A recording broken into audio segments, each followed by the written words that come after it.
ඔබ තාමත් මුලා වෙලාද?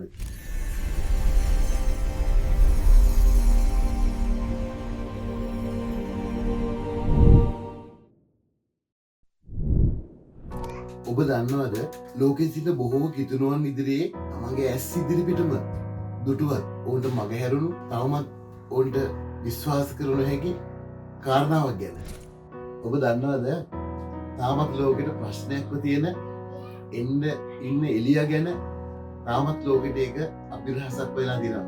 නමුත් අපි ඒක හරියට බයිබලයෙන් අද දවසේ ඉගෙන ගන්න යනවා. හොඳයි එහෙනම් අපි මුලින්ම බලමු එලියා ස්වර්ගයට ගිය අවස්ථාව ගැන. මම ඒක බයිබලයේ 2 රාජාවලි 2 11 වෙනි පදේ ඔයාලට බෙදා ගන්න. තවද ඔවුන් කතා කර කර ඉද්දී ගිනි රථයක්ද ගිනි අශ්වයෝද පෙනී ඔවුන් දෙදෙනා වෙන් කළෝය.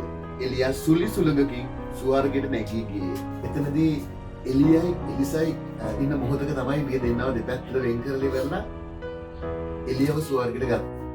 ඉතින් අදත් අපි අය බලාගෙන ඉන්නවා ඒ එලිය එනවයි කියලා කියපු නිසා අන්න ඒ ආකාරයෙන් එලිය එයි කියලා.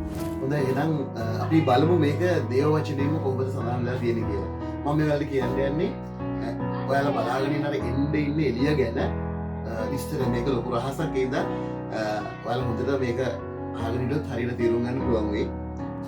මලාකි පුතේ 4 වෙනි පරිච්ඡේදයේ 4 වෙනි පදය මම ඔයාලත් එක්ක බෙදා ගන්න යනවා.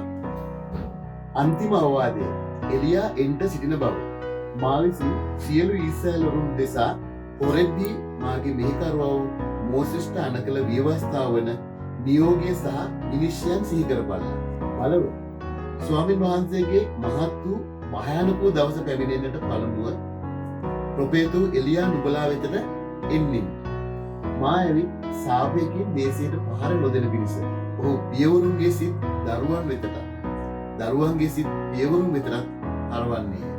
හොඳයි මේ වචනේ අපි බලන හැමෝටම තේරෙන්න පුළුවන් මේ එළිය කවදා හරි දවසක මේ ලෝකේ අවසානයේ කාලෙ වෙනකොට එන්න ඉන්නවයි කියලා. නමුත් ඒක නෙමෙයි සත්‍යය. අපි සත්‍යය බලමු. ඒක යේසුස් වහන්සේගේ වචන වලින් අපි බයිබලය අනුව අපි ඉගෙන ගන්න යනවා. හොඳයි එහෙනම් මම ඒ බයිබල් පාඩේ ඔයාලත් එක්ක බෙදා ගන්න. හොඳයි එහෙනම් අපි සුදෝ මතයෝ තුමාගේ පුතේ 17 වෙනි පරිච්ඡේදයේ 11 වෙනි පදේ ඉඳන් කියවලා බලමු. උන්වහන්සේ උත්තර දෙමින් එලියා එන්නේමය. ඇවිත් සියල්ල නැවත පිටවන්නේය. නමුත් නුඹලාට කියමු එලියා ආවේය. ඔහු නෑඳිනන යමක් කරන්න කැමති වූද ඒ දේ ඔවුන්ට කළෝය. හොඳයි අපිට මේ පරිච්ඡේදවල තියෙන අදහස් ගත්තම එදා ගෝලයන්ට පවා ඔය එලියාගේ පැමිණීම ගැන හරි අවබෝධයක් තිබුණ නැහැ කියලා අපිට හිතෙනවා. එහෙනම් ඇත්තට මොකද්ද මේ උනේ? තවත් විග්‍රහ කරමු. උන්වහන්සේ කියනවා එන්නේ සිටින එලියා මොහොයි කියලා. ඒක විශ්නාක යොහන්ට. එහෙනම් මම ඒක තවත් පදයකින් තවත් ඔයාලට පැහැදිලි ලෙස කියලා දෙනවා. හොඳයි එහෙනම් අපි බලමු සුදෝ මතයෝ තුමාගේ පුතේ 11 වෙනි පරිච්ඡේදයේ 13 වෙනි පදේ ඉඳලා.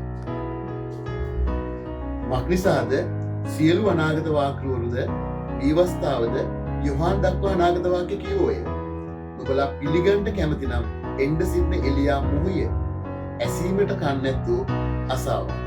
හොඳයි ඒ වගේම තව ගොඩාක් පරිච්ඡේද වලින් ඔයාලට පෙන්නන්න පුළුවන් දේ වචනේ එලියාගේ පැමිණීම ගැන. නිසා තාමත් ඔයාලා ඉන්නේ එලියා එනතුරු බලාගෙන නම් ඇත්තටම තවත් එහෙම ඉපයි කියලා මම ඔයාලට කියනවා. ඔයාලා මේ වචනේ මුත්තට පරිශීලනය කරන්න.